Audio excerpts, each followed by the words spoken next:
Everyone, welcome back to the channel. Today we'll examine a startling find that was made during an FBI inquiry at Frank Fritz's estate beneath the ancient floorboards. Everyone was shocked by what they discovered. To learn more about this startling finding, stay tuned. In today's video, we'll show you the startling discovery made by the FBI during a search under Frank Fritz's mansion's ancient floorboards. What has been found that has everyone in shock? To discover out, keep watching. To ensure you don't miss any upcoming great videos, remember to like, subscribe, and turn on the notification bell. If you think this video is fascinating, please share it and share your opinions in the comments section below. According to a medical study, Fritz's medication levels were lethal. Prosecutors prosecuted Wolf for murder because they thought it was a planned crime rather than an accident, and because he had been purposefully poisoned. It is unthinkable. Some even consider it cruel to poison a former accomplice who had fully trusted him. In addition to the American Pickers fan base, this was a major shock to the entertainment world. Since TV celebrity relationships are sometimes seen as indestructible, many people believed that the conflict between the two was only a PR gimmick to increase viewership, but this event went much further, and Wolf was charged with murder out of retaliation and greed. Early on though, several social media posts suggested that Wolf was initially charged with a lesser crime while detectives collected further evidence. According to certain accounts, the detectives were unable to finish the case file even though there was substantial evidence against Wolf already. A member of the American Pickers production crew reported seeing Wolf at Fritz's house the night of the incident, leading to his arrest, according to another post. As a result, investigators broadened their scope and looked for further important hints. Following a comprehensive investigation, the Iowa State Police found startling evidence, such as Wolf's fingerprints on drug bottles and dubious communications conveyed to Fritz, which resulted in a first-degree murder prosecution. These discoveries strengthened the case by raising questions about whether this was a random fatality or a premeditated crime. A 911 call and information from Fritz's last days that suggested Wolf could have been involved were among the other odd pieces of evidence the investigators discovered. When the forensic pathologist discovered irregularities in the toxicology report, the inquiry into Frank Fritz's death got underway. The autopsy showed that Fritz's medication levels were dangerously high, much over the recommended amount for his illness, despite the official cause of death being stated as complications from a stroke.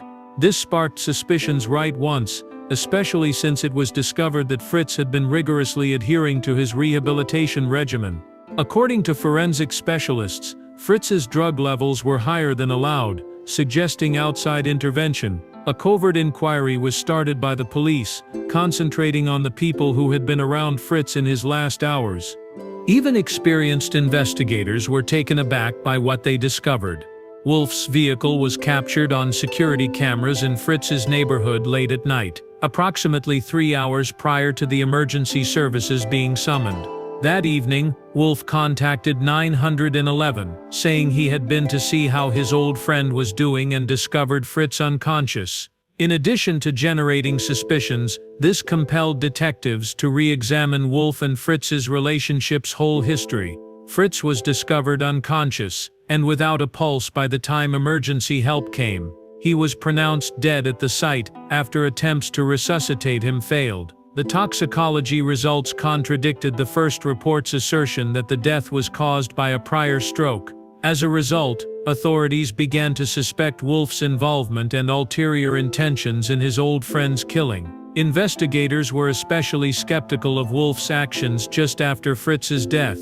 He swiftly took ownership of Fritz's collection and intellectual property rights rather than grieving as was customary. Within 48 hours, Wolf had reached out to Fritz's attorney to explore the use of Fritz's name and picture for American Picker-related items. This action sparked more questions about Wolf's intentions, particularly when he started behaving as though he had planned it all along. Members of the production crew also attested to the fact that Wolf requested access to Fritz's priceless antique collection right away, even though it had never been shown on the program. Despite the recent death of his lifelong buddy, some crew members claimed that Wolf appeared too preoccupied with work and showed no signs of sadness. Please remember to press like and subscribe to the channel right away if you think this tale is fascinating. Tell your friends about this video so that we may all learn these amazing insights, and be sure to enable alerts so you don't miss the subsequent video. A hidden safe holding several unlabeled narcotic bottles, later confirmed as the same kind of chemicals found in Fritz's system, was located by detectives during their investigation of Wolf's house and workplace. This increased the likelihood that the behavior was intentional, but the most noteworthy discovery was a notebook that was found in Wolf's luggage. His increasing bitterness against Fritz was the subject of several entries in the journal. Although some of the entries were from years ago, the language grew worse. Just weeks before Fritz passed away, one post stated, "Fifth thinks he can come back and reclaim half the glory. He forgets that there wouldn't be a show without me. He has turned into a burden. I can only save what I've created by following the network's instructions." Wolf was remarkably composed during the 6-week trial, sitting quietly behind his attorney as the prosecution explained how he had painstakingly plotted Fritz's murder. There was evidence that Wolf had looked for ways to make a murder appear to be a natural death, and for poisons that were invisible. His search history on the internet includes queries such as whether medication interactions from strokes might be identified after death. How can one make a death appear to be the result of stroke complications? These inquiries could hardly be coincidental and unmistakably indicated a meticulously thought-out plan. According to the prosecution, Wolf had taken advantage of Fritz's prior medical condition, making it the ideal pretext for a murder. In the years preceding Fritz's departure from the program and eventual death, members of the production crew testified about the unsettling shifts in Wolf and Fritz's relationship. According to a production assistant, there were intense disputes over the show's future direction. Wolf insisted on having all creative control and informed Frank that he was no longer eligible to co-lead because of health concerns. According to others, Wolf grew more domineering, frequently disparaging Fritz in front of network executives and excluding him from longtime acquaintances in the vintage scene. Reluctantly siding with the prosecution, Danielle Colby gave the most dramatic testimony. She described, with tears in her eyes, an altercation with Wolf over his treatment of Fritz. She said, "I saw that Mike seemed obsessed with becoming the only face of American Pickers. Mike got indignant and upset when I asked him whether he planned to make amends with Frank. He told me not to get involved in things that didn't affect him." Colby said that she had discovered alarming notes regarding Fritz's prescription regimen at Wolf's office, and when she asked him about it, Wolf said he was merely worried about Frank's well-being. These specifics helped to shed more light on the long-term tensions and disputes between the two. By claiming that Wolf had made a sincere effort to make amends with Fritz before to his passing, the defense team attempted to present the connection between the two as a misinterpreted friendship. In their testimony, network officials said that Wolf had openly backed Fritz's recuperation efforts. Fritz's personal physician, however, vehemently disagreed, claiming that Fritz had been hopeful about his recuperation and intended to start his own antique store. Suspicions regarding Wolf's participation were further heightened when the doctor acknowledged that he had never prescribed the kinds of medications discovered in Fritz's body in such high dosages.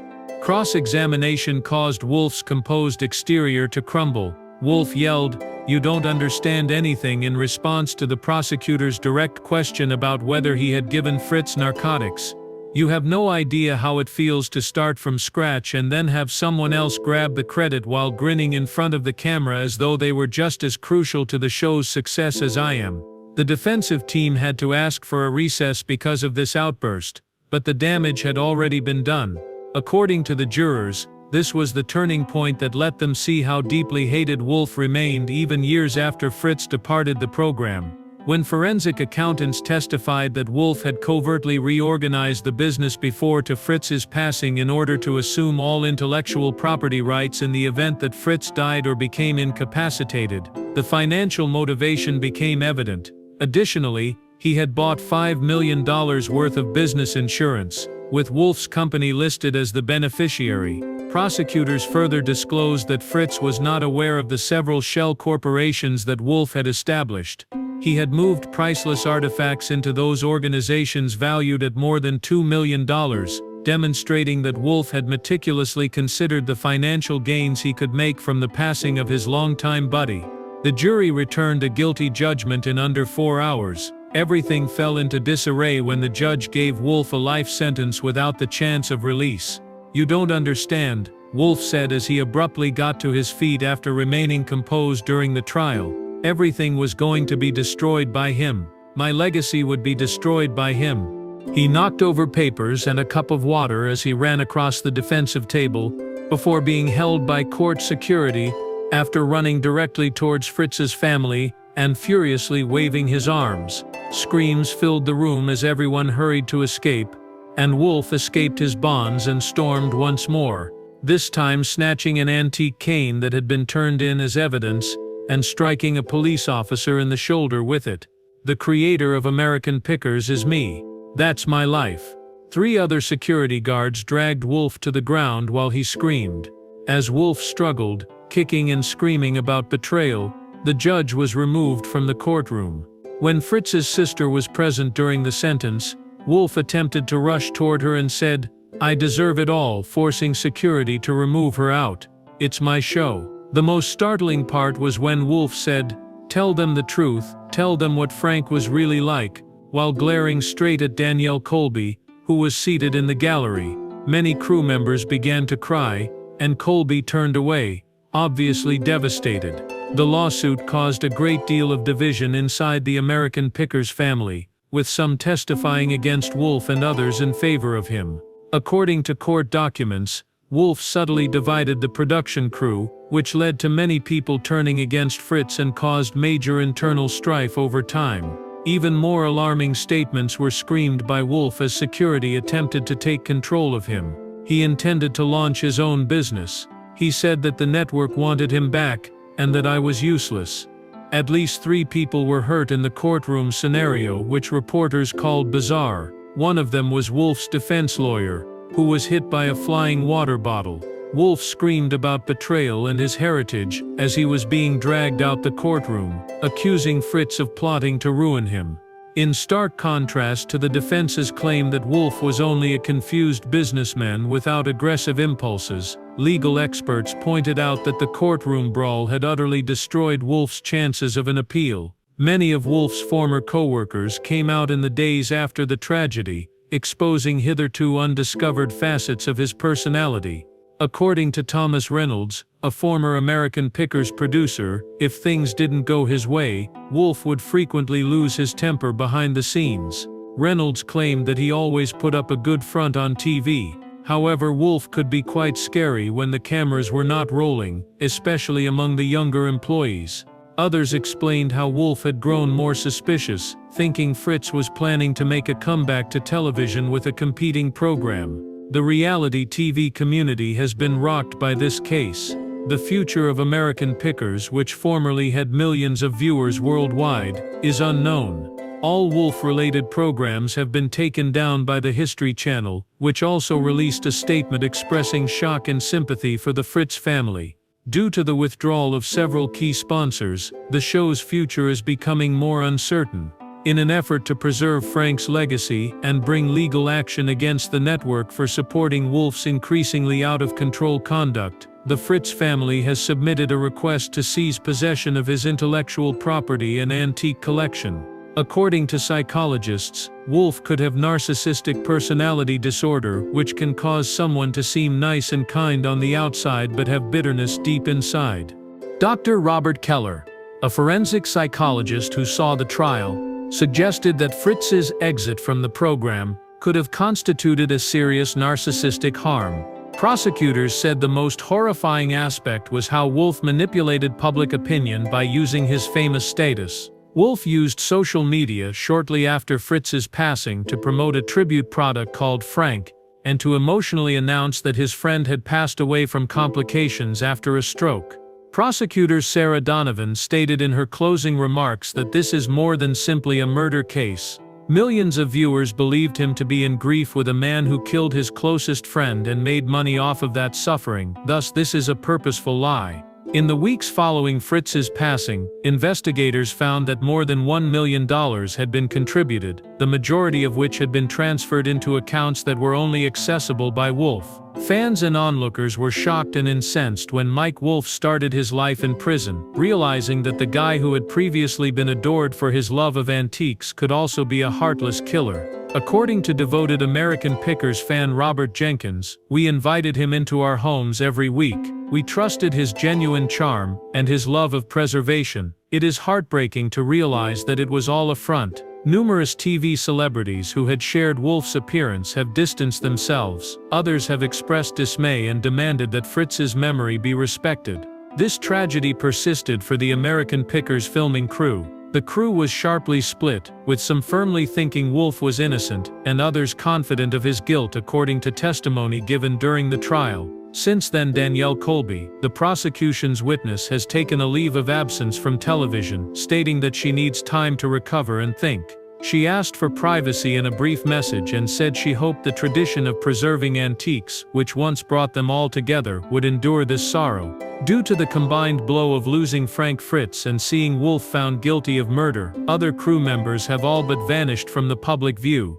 It now appears that the judge's last statement before Wolf exploded in the courtroom was foretelling. "You presented yourself, Mr. Wolf, as a defender of history and the preservation of America, all the while harboring a thirst for murder and retribution. While using your position to advocate for the ideals of the past, you also planned the downfall of the man who laid that foundation. Justice has been done today for the millions of viewers who trusted you as well as for Frank Fritz." A spectacular melee was immediately sparked as Wolf stormed over the defense table, and that was his final public appearance before he was taken away to spend the remainder of his life in prison. The narrative then takes an exciting turn as it shifts to a little Iowan cemetery where Frank Fritz was laid to rest. Never before have so many cars parked along the gravel walkways of the little cemetery. A group of specialists were getting ready to unearth the tomb of American Pickers host Frank Fritz, who died a year ago, as television crews, antique collectors, and interested bystanders gathered behind a hurriedly constructed barrier.